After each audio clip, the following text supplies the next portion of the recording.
After that, there were thunderstorms, and it soon started to rain.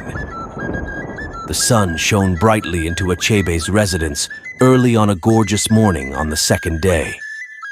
A sharp little sound, the cry of a newborn infant, making her first voice and breathing in the world, came from the house.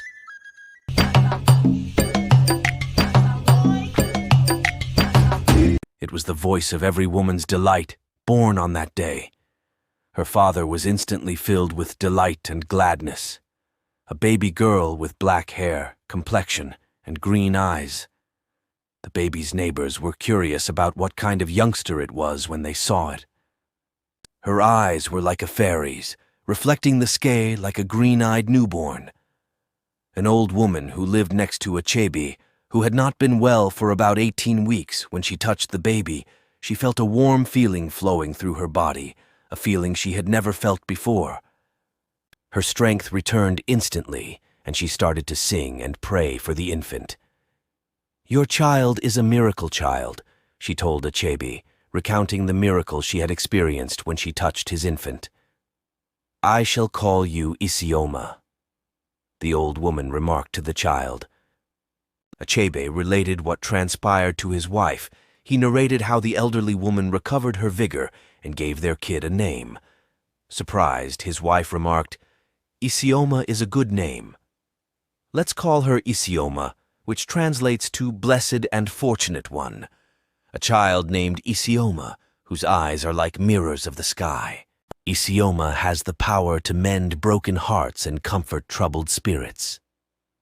The past and the future were visible to her gaze. Days passed, and rumors of her amazing talent began to circulate through the village. Her town's residents began to both fear and worship her. While some thought she was plagued by evil spirits, others said the gods had blessed her.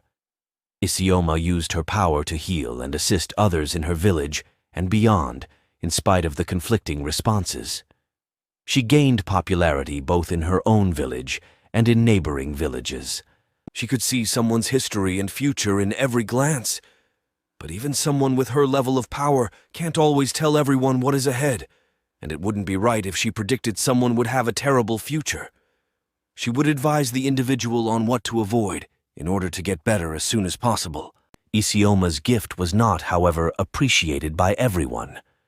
Her stepsister Chichima started to feel envious of her. The success her half-sister had attained infuriated her.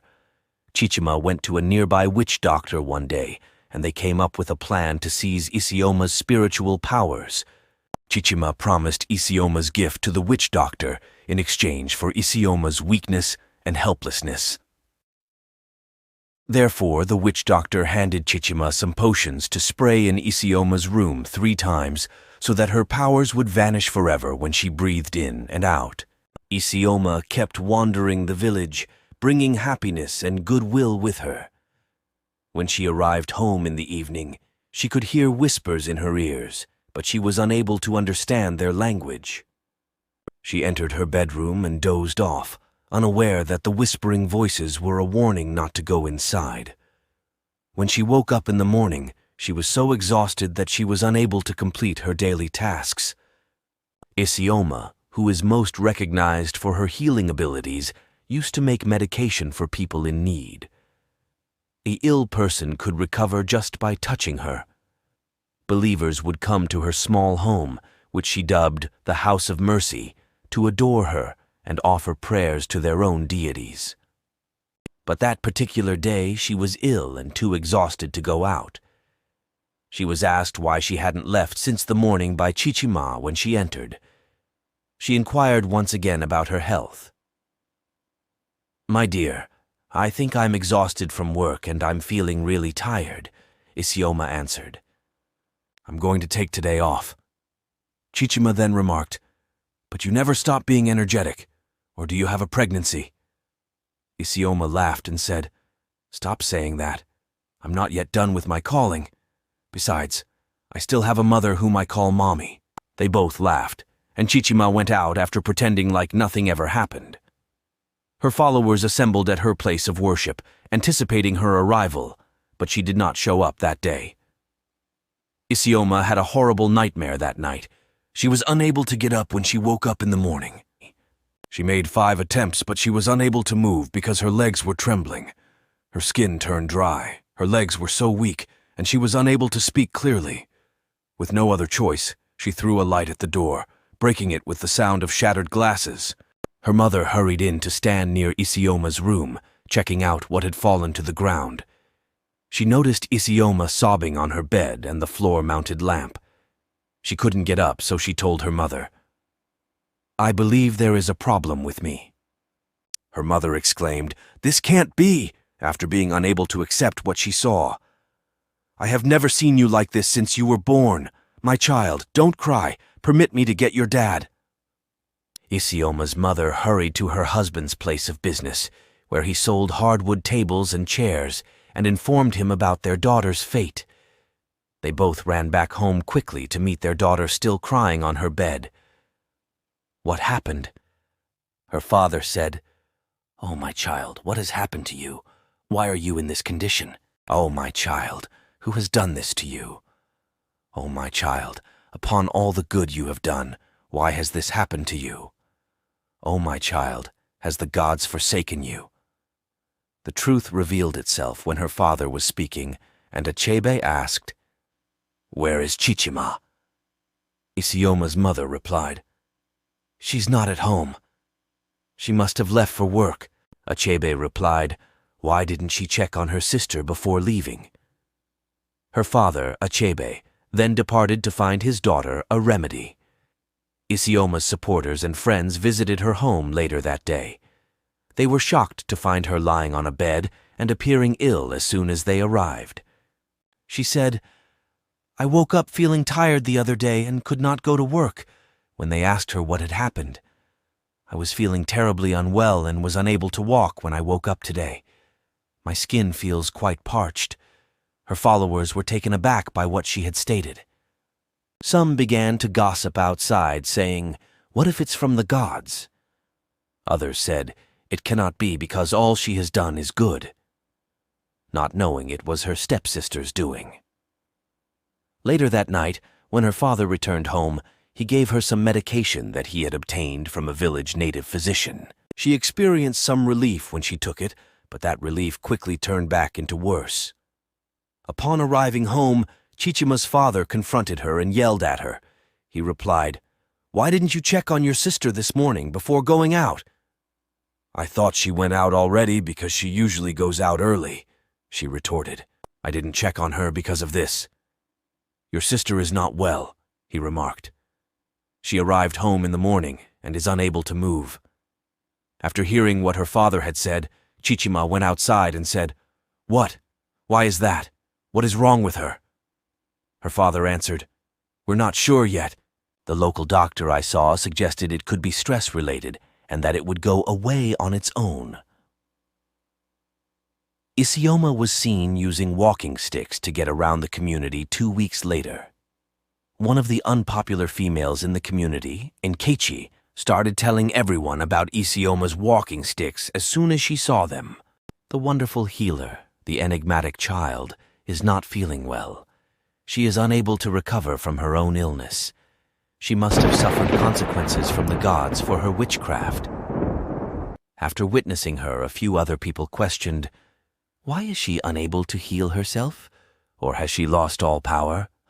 "You lady who told me I have a bad future if I don't stop drinking and spending money, look at your future now, walking with sticks," a furious guy yelled as he walked near her. He said, "Heal yourself, let me see, and I will repent this minute." After hearing what the man said to her, she looked at the skies and wept. She said, "My God, is this what I get for the good works I have done? You gave me these eyes to see the past and the future of others, and yet I couldn't see my own future. Oh God of my fathers, why have you abandoned me?" She cursed while sobbing. "Let the sky feel my pain, whoever it is that has done this to me, be it a man or a woman," she exclaimed. "Give them a chance to speak, or else." After that, there were thunderstorms, and it soon started to rain. It was getting late in the evening when Chichima arrived home. She was shivering and covered in rainwater when she arrived home. Her stepmother brought her some hot water when she requested for it. Chichima was born before Achebe was to marry Isioma's mother, but because Achebe wasn't wealthy enough, her mother decided not to marry him. The night was troublesome for Chichima as the rain of Isioma touched her. She became sick right away. She had a fever the following morning and was unable to leave the house. After 10 days of treatment, the fever persisted. Her complexion went green and yellow, and her hair started to come out. She saw flames all around her while she slept. She was ill for 2 months, unable to walk and unable to leave the house. She did not let Isioma leave, even though she continued to walk with sticks. She took care of her without realizing that the things she did had caused her to become ill. In terrible shape, Chichima instructed her sister to phone her parents, which she did. "Mother, father, sister, I apologize," she uttered. Instantly they responded, "Why are you sorry? It is not your fault. Only the gods know why this has happened to you and your sister." And Chichima said, "Isioma, I am the one who did this to you. Because I was jealous of you, I spread a concoction that a witch doctor gave me to take away your gifts and make you ill. I got so envious of you because of how successful you are that I wanted everything wonderful about you to disappear. I apologize to you, sister. Please pardon me." Gazing at her through tears, Isioma murmured, "I forgive you, but I am not angry with you." Her father and mother were speechless, overcome with shock. Isioma was able to walk without the use of sticks. Outside their home, she drank. She spilled some on the ground and swallowed some. She held it for about some seconds as she wept. She then poured the drink out of her mouth and looked at the skies. She released the curse. She said, "My Father, who is in the skies above all things on the earth, I have seen my pain, and I have decided to let go of my pain on this day. Let my pain be free." So the night passed by. The next morning, when they woke up, Isioma regained the strength at her feet, and she could walk without the sticks. And she went in. It began to rain at midnight. When Isioma awoke, she grabbed a cup. She filled a cup to the brim with rainwater and put half of it at her feet and the rest at her stepsister's feet. So the night went by, and when they woke up the following morning, Isioma had regained her foot strength and was able to walk without the sticks. And Chichima was back to normal. Their parents started praising the gods of the land as soon as they saw them. As a result, Chichima joined Isioma's prayer home, received her gift back, and the two of them lived happily ever after.